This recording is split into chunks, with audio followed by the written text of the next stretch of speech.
let's use this image of Michelangelo's Pietà from the late 1490s to talk not only about this sculpture, but this relatively early moment in Michelangelo's career. He's in his early 20s, it's the 1490s, he goes to Rome, his career is just picking up, and this particular sculpture is his first major, pretty public commission that is commissioned by a French cardinal who hires Michelangelo to make the Pietà to go in the Church of St. Peter's at the time. Right. And how long does this take Michelangelo to sculpt? A couple of years, right? This takes a couple of years. He's working on maybe a couple of other things at the same time, although this is the major project of these years. It does take a while. And this is a large image, a large sculpture, which is hard to remember when we look at it here on the screen. Yes, it is pretty large. That figure of Christ is about life size. Right, and so Mary is even larger than Mary life size. Is quite a bit larger, which we can talk about in a bit. One of the things that you notice when you look at this sculpture, still today located in the Church of St. Peter's, although the new St. Peter's, not the original old Church of St. Peter's that was installed and in. it's about to be rebuilt by Pope Julius II, but not quite yet. Not yet. This is all before that. One of the things you notice when you're looking at this is it's really, really descriptive, almost startlingly realistic naturalism. The way that he's captured the fleshiness of Christ's arm, the way that Mary's hand pulls up the skin under his armpit, the musculature, the way you can see the veins on the inside of his elbow, the drapery, particularly around her head, and as it pools down at the bottom in this area encircling Christ, her face, which we'll look at in more detail as well. The naturalism of this sculpture makes these figures exceptionally lifelike, and you're standing in front of these life-size figures. The goal, in a way, is to make you feel like you are also standing there in front of Mary as she's holding her dead son. It's supposed to elicit the sad emotion that you see on her face and make you more devoted as a Christian. I think it would do that to me. And the word Pietà means pity. It means pity, right. Something else worth mentioning before we get into small details is that this type of sculpture of the Virgin Mary holding an a grown Christ rather, is not a typical Italian type of sculpture. This is a format, a genre of sculpture, Mary and the Dead Christ, that is really much more popular north of the Alps. And so it's significant that the patron is French, because what he's asking for is a French type of sculpture. What Michelangelo gives him, with its strong sense of naturalism and classicism, is really quite typical of the Italian Renaissance. However. The French cardinal might have been expecting something that looked a little bit more Gothic. That's perhaps the case. Although if he's hiring Michelangelo, I think he knows what he gets. Yeah, that's probably true. But it's interesting that you made the slip before and said that this was the Christ child. That's right. Because there is that back and forth always of images of Mary holding the dead Christ, back to Mary holding the Christ child on her lap when he was a baby. This is something that's pretty typical of art from this period. Usually when you see images of Mary holding the dead Christ, there's some ways that the image recollects Mary and the infant Christ, and also vice versa. Sometimes when you see images of Mary and the infant baby Jesus, there are ways that it's supposed to recollect Mary holding her dead son. And this was in the theology of the period. We read this in the sermons and what people were writing about what they wanted people to think about when they looked at these images. Yeah.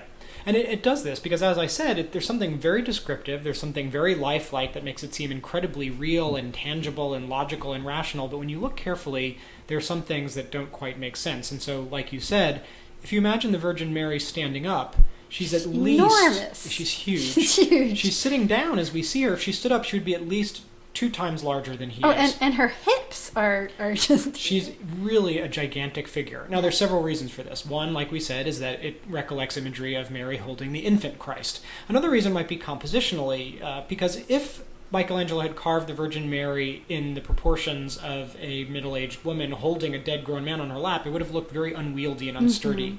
And in this period of the Renaissance, the beginning of the High Renaissance, artists like these very stable, balanced, symmetrical, pyramidal, triangular compositions. And that's what we have here, right? And we have this pyramid. Yep. And by making Mary so much larger, Michelangelo is able to achieve that composition. So it may be something that we saw with Leonardo's Virgin of the Rocks, sure. and in images from the High Renaissance that predate this just a little bit. Yeah. Another reason to make her so much bigger, besides the compositional reason and besides it recalling Mary and Infant Christ, is that it really makes her seem protective and nurturing, which is how people envisioned the role of the Virgin Mary. Right. And let's not forget that this is in St. Peter's, because one of the ways that people thought about the church as an institution and Mary was to link them. And that one way of thinking of Mary was as Mary Ecclesia, Mary as the church. Because the church, with a capital C, the institution of the church was thought of as nurturing and protective. And so representing Mary also as nurturing and protective is linking it back to the role of the church. And don't forget, this is a cardinal who's commissioned this, and so it's important to him that the church come across in that way. And, when you said that, I really thought about the ways that Christ's body is completely folded into Mary's. Yes. He's not really separate from her at all. No, not at all. And even her drapery seems to enclose and protect him. Well, let's look at some details. Sure. Here are details of their faces, and again, you can see this really exceptional naturalism. Look at the you hair forget here. that you're looking at marble. God. Michelangelo has an ability to transcend the physical properties of the stone, and so it seems like, as you're pointing out, that you're looking at real flesh or bone or the fabric that folds over her head. Skin lying on bone and different textures. It's really an amazing achievement. Keep he's in mind, in his early 20s. He's a young man at this point, God. and look at the mastery of his carving. Yeah, look at these. I mean, you can imagine it's hard to imagine actually the kinds of chisels and tools that he used to carve these folds of the drapery, and how much time that took him to do. Yeah, and also polished to an extremely high finish, which is typical of all of Michelangelo's finished sculpture. Sanded and then polished as well. Right. While we're looking at these details, again, we can think, what are the incongruities? What are the things that don't quite make sense, yet can be explained by the theological importance of the scene? Look at Mary's face, for instance. Mary looks incredibly young. She's supposed to be the mother of a 33-year-old man. She's 16 years old. But she looks exceptionally young. And there's a story about that, right? Well, the story could be that she looks so young in order to emphasize that she was pure, that she was the Virgin Mary, and she's so pure and so innocent that she's unaffected by the effects of aging. I know that story, and it always makes me think that Michelangelo wanted to make her look so young and beautiful also because he was just interested in figures who were ideally beautiful at this moment in his career. He's not interested in painting older figures or figures with imperfections, but that kind of ideal beauty that suggests I think the divine. Those things go hand in hand. Yeah. Absolutely. So she looks very young. Again, not like the mother of a 33-year-old man. It has to do with those things. And let's look at the face of Christ. Christ, at this point in the text, according to what's happened to him, he's been tortured, he's been hanging on a crucifix, and yet he looks very peaceful, very much at ease. Some people suggest he even looks like he's smiling a little bit. This could also be explained theologically because the idea that perhaps is being communicated here is that Christ is satisfied with his sacrifice because he knows that ultimately it's for the good of mankind. Yes, and he doesn't particularly look dead either, and maybe there are some reasons for that. There's something that's still alive about him. He looks vibrant. kind of asleep rather than dead. Right. And that's explainable too because according to the biblical text, 3 days after Christ's death, he is resurrected. He arises from the tomb. And that's the central miracle of Christianity, the resurrection. Exactly. The resurrection is a central part of the text, and that's what is being suggested here. If Christ looks just asleep, then the idea is that he's going to wake up as well. And that's also emphasized in the detail of his arms, where you see the veins throbbing or standing risen. It's a little hard to see in this image, but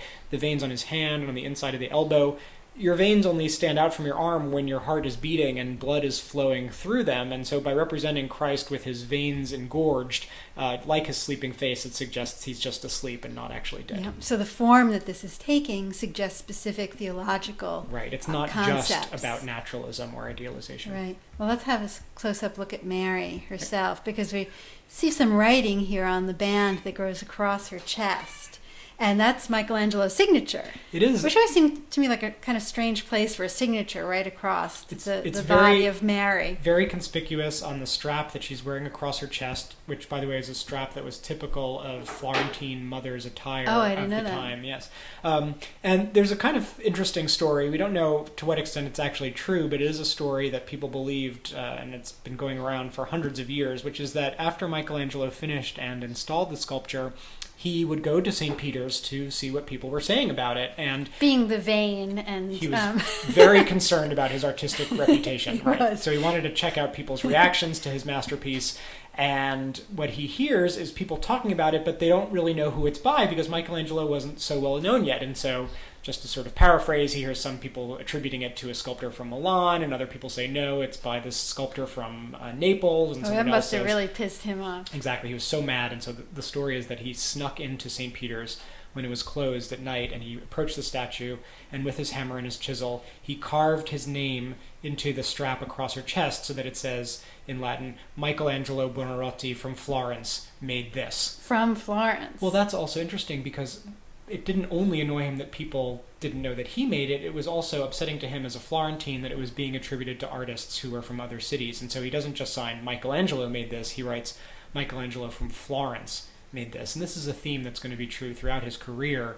He's spending most of his life in Rome by the time he dies, but he's always self-conscious of his identity as a Florentine. Yeah, and it's always struck me as kind of interesting that, or I've always wondered that whether later in his life Michelangelo came to regret having signed his name across Mary's body in such a conspicuous way, given that he becomes such a devout and sort of conflicted Christian toward the end of his life, about his earlier work. It's definitely a possibility given the way that he feels about religious imagery towards the end of his life. Yeah.